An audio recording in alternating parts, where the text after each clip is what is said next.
বারুইপুর রানা বেলিয়াঘাটা পুরসভা dumping ground থেকে বেরোচ্ছে কালো ধোঁয়া। বারুইপুর কুলপি যাওয়ার রাস্তায় কুলপি রোডের ঠিক পাশেই পুরসভার এই ডাম্পিং গ্রাউন্ড। অভিযোগ, সেই ডাম্পিং গ্রাউন্ড থেকে বেরোচ্ছে কালো ধোঁয়া, ফলে যাতায়াত করতে গিয়ে চরম সমস্যায় পড়ছেন গাড়ি চালক থেকে শুরু করে পথচারীরা, এমনকি মাঝে মধ্যেও দুর্ঘটনাও ঘটছে। আপনারা দেখতে পাচ্ছেন সেই ছবি, একদিকে যখন হাওড়া, অন্যদিকে আরামবাগ, অর্থাৎ রাজ্যের বিভিন্ন জায়গায় ডাম্পিং গ্রাউন্ডের নিয়ে যে সমস্যাগুলি রয়েছে সেই সমস্যাগুলি কিন্তু একে একে সামনে আসছে। এবার বারুইপুরের এই ঘটনা, বারুইপুরের এই ছবি দেখতে পাচ্ছেন, বারুইপুর কুলপি রোডের পাশের ডাম্পিং গ্রাউন্ড থেকে কালো ধোঁয়া বেরোচ্ছে, যে কারণে সেই ছবি আপনারা দেখতে পাচ্ছেন, একেবারে কালো ধোঁয়ায় ছেয়ে রয়েছে গোটা রাস্তা, যে কারণে গাড়ি চালক, পথচারী, যারা সাধারণ যাত্রী রয়েছেন তারা প্রত্যেকেই অসুবিধার মধ্যে পড়ছেন, এমনকি নানান সময় দুর্ঘটনা ঘটার অভিযোগও উঠছে। কিন্তু এই ধোঁয়ার কারণে আপনারা দেখতেই পাচ্ছেন সেই ছবি, একেবারে রাস্তার মধ্যে ছেয়ে রয়েছে ধোঁয়া, যে কারণে দৃশ্যমানতা কিন্তু একেবারে কম রয়েছে বলেই অভিযোগ করছেন স্থানীয়রা। পাশাপাশি দূষণের যে আশঙ্কা রয়েছে, প্রায় যে দূষণ ছড়াচ্ছে তা নিয়েও কিন্তু সরব হচ্ছেন এলাকাবাসীদের একাংশ। সঙ্গে রয়েছেন প্রতিনিধি উজ্জ্বল সরকার। উজ্জ্বল, ঠিক কি রয়েছে আপডেট, কি কারণে ক্ষোভ এলাকাবাসীর?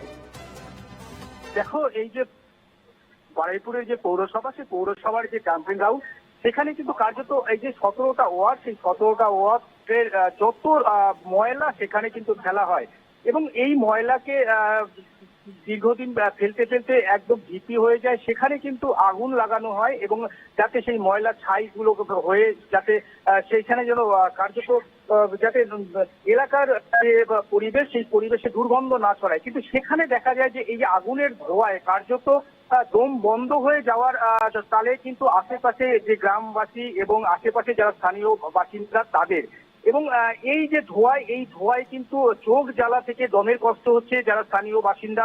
পাশাপাশি জয়নগর একটি ব্যস্ততম রোড, যেখানে ওই জয়নগর রোড থেকে কিন্তু কুলতুলি এবং মইপিট এবং বিভিন্ন জায়গায় পর্যটক যে কেন্দ্র আছে সেইখানে যাওয়ার কিন্তু একটা ব্যস্ততম রাস্তা। সেখানে যে প্রতিনিয়ত যে গাড়ি চলে, সেই গাড়ি কার্যত ধোঁয়ায় মাঝে মধ্যে আটকে যাচ্ছে এবং এতটাই ধোঁয়া যে ধোঁয়ায় অন্ধকার হয়ে যাচ্ছে, দেখা যাচ্ছে না।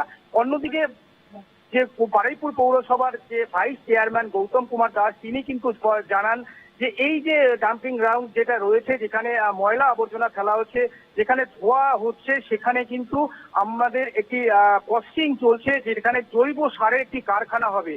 সেটি এখনো টেন্ডার হয়নি, টেন্ডার হলে খুব দ্রুত কাজ হবে, তাহলে এই ধোঁয়া মুক্ত হয়ে যাবে আর ধোঁয়া থাকবে না, এমনটাই কিন্তু পৌরসভার তরফ থেকে কিন্তু জানানো হয়েছে।